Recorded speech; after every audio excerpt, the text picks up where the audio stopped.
వడ్లు నూర్పుతున్న రైతుకు గుండెపోటు వచ్చింది. ఆర్బీకేలోని ధాన్యపు రాసుల మధ్యనే కుప్పకూలిపోయాడు. తోటి రైతులు కార్మికులు అతన్ని ఆసుపత్రికి తరలించినా అప్పటికే ప్రాణాలు పోయాయని వైద్యులు ప్రకటించారు. రాజన్న సిరిసిల్ల జిల్లాలో ఈ విషాదం చోటు చేసుకుంది.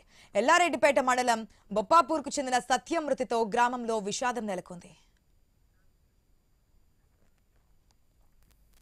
మనం చూస్తున్నాం, వడ్లు నూర్పుతున్నటువంటి రైతు అక్కడికక్కడే గుండెపోటుతో మృతి చెందినటువంటి సిచ్యువేషన్ మనకు కనిపిస్తోంది. అప్డేట్స్ మా ప్రతినిధి ప్రశాంత్ ద్వారా తెలుసుకుందాం.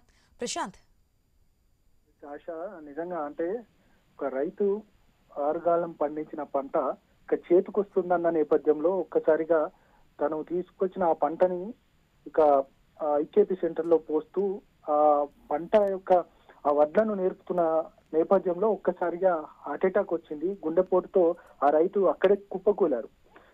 ఈ ఎల్లారెడ్డిపేట మండలానికి సంబంధించి బొప్పపూర్లో ఒక నిమ్మల సత్యం అనే ఒక రైతు వడ్లు నేర్పుతూ అక్కడికక్కడే కుప్పకూలడంతో అక్కడ ఉన్న కార్మికులు అదేవిధంగా రైతులు తోటి రైతులు అంతా కూడా హాస్పిటల్ కి తరలించే ప్రయత్నం చేశారు. ఇక మార్గ మధ్యంలోనే ఆయన మృతి చెందిన పరిస్థితి. మొత్తానికైతే ఆ మృతితో అక్కడున్న రైతులు అదేవిధంగా గ్రామంలో ఉన్న వ్యక్తులంతా కూడా చాలా బాధతో ఉన్నారు. దానికి సంబంధించి విషాద ఛాయలే ఆ గ్రామం అలుముకున్నాయని కూడా చెప్పొచ్చు ఆశ.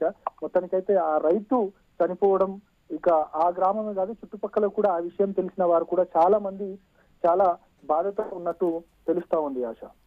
Right, thanks for the update Prashanth.